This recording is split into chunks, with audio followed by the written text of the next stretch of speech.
किसानों को एमएसपी का मात्र 6% ही प्राप्त हो सका।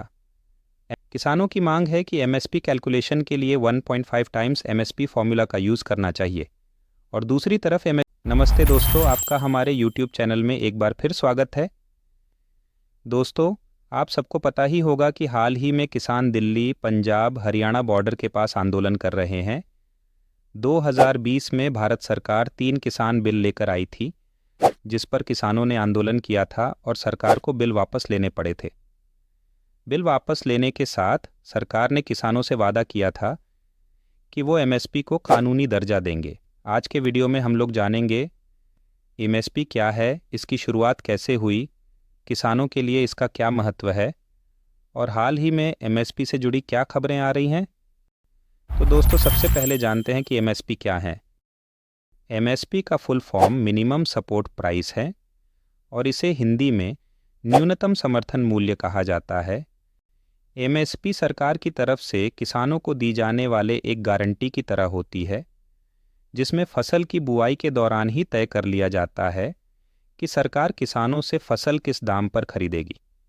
एग्जाम्पल के लिए, अगर कोई किसान गेहूं की फसल उगाता है तो सरकार पहले से ही उसका बेचने वाला दाम तय कर देती है। और मान लीजिए सरकार ने दाम तय किया 20 रुपये प्रति किलो, तो अब किसान की फसल अगर बाज़ार में ऊपर नहीं बिकती है तो सरकार किसान से 20 रुपये प्रति किलो में खरीद लेगी। सरल शब्दों में कहें तो एमएसपी का उद्देश्य फसल की कीमत में उतार चढ़ाव के बीच किसानों को नुकसान से बचाना है। एमएसपी क्या है, ये तो आपको समझ आ गया होगा। अब बात करते हैं एमएसपी की शुरुआत कैसे हुई। 1960 के दशक में हरित क्रांति की लहर चल रही थी। किसान फसल उगाने के लिए नई तकनीकों को अपना रहे थे, लेकिन बाजार की अनिश्चितताओं के बीच फसलों की कीमतों में भारी उतार चढ़ाव होता था। गेहूं की कीमतें गिरने से किसानों की मेहनत का सही मूल्य नहीं मिल रहा था। तब 1965 में सरकार ने एक ऐतिहासिक फैसला लिया। गेहूं के लिए न्यूनतम समर्थन मूल्य एमएसपी घोषित किया गया। यह एक तरह से किसानों को एक न्यूनतम गारंटी थी कि उनकी फसल का मूल्य एक निश्चित स्तर से नीचे नहीं जाएगा। वर्तमान में देश के किसानों से खरीदी जाने वाली 23 फसलों पर एमएसपी लागू की गई है। इन 23 फसलों में से 7 अनाज, ज्वार, बाजरा, धान, मक्का, गेहूं, जौ और रागी होती हैं। 5 दालें मूंग, अरहर, चना, उड़द और मसूर होती है। इसके अलावा 7 तिलहन, सोयाबीन, कुसुम, मूंगफली, तोरिया, सरसों, तिल, सूरजमुखी और नाइजर बीज होती है। और 4 कमर्शियल फसलें कपास, खोपरा, गन्ना और कच्चा जूट होता है।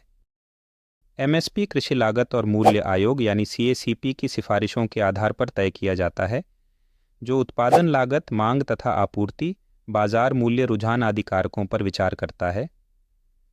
भारत के प्रधानमंत्री की अध्यक्षता में आर्थिक मामलों की कैबिनेट समिति सीसीईए एमएसपी के स्तर पर अंतिम निर्णय लेती है। एमएसपी तय करने के लिए स्वामीनाथन कमेटी ने 3 मेथड्स रिकमेंड किए हैं। पहला A2, इसके तहत किसान द्वारा बीज, उर्वरकों, कीटनाशकों, श्रम, पट्टे पर ली गई भूमि, ईंधन, सिंचाई आदि पर किए गए एक्सपेंडिचर को शामिल किया जाता है।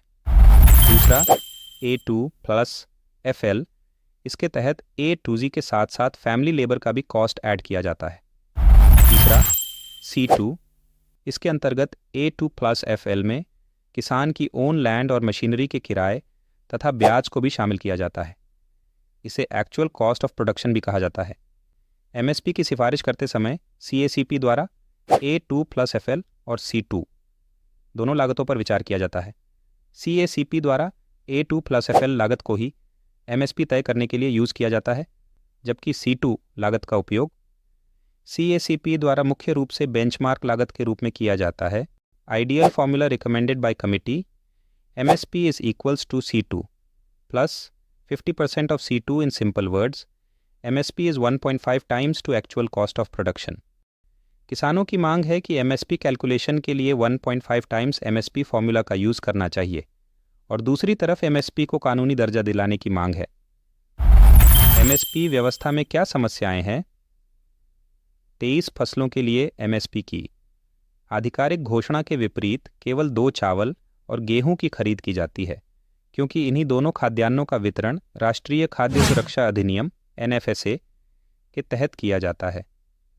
शेष अन्य फसलों के लिए यह अधिकांशतः तदर्थ व महत्वहीन ही है। शांता कुमार समिति ने वर्ष 2015 में अपनी रिपोर्ट में बताया था कि किसानों को एमएसपी का मात्र 6% ही प्राप्त हो सका। एमएसपी आधारित खरीद प्रणाली में प्रायः बिचौलिए, कमीशन एजेंट और एपीएमसी के अधिकारी जैसे बिचौलिए शामिल होते हैं। सरकार एमएसपी समर्थित फसलों के बफर स्टॉक की खरीद और रख रखाव में एक वृहत वित्तीय बोझ उठाती है। इससे उन संसाधनों का विचलन हो जाता है जिन्हें अन्य कृषि या ग्रामीण विकास कार्यक्रमों के लिए आवंटित किया जा सकता है। आशा करते हैं आपको वीडियो पसंद आया होगा। वीडियो को लाइक करना और चैनल को सब्सक्राइब करना ना भूलें। फिर मिलेंगे अगले वीडियो में एक और इंटरेस्टिंग टॉपिक के साथ।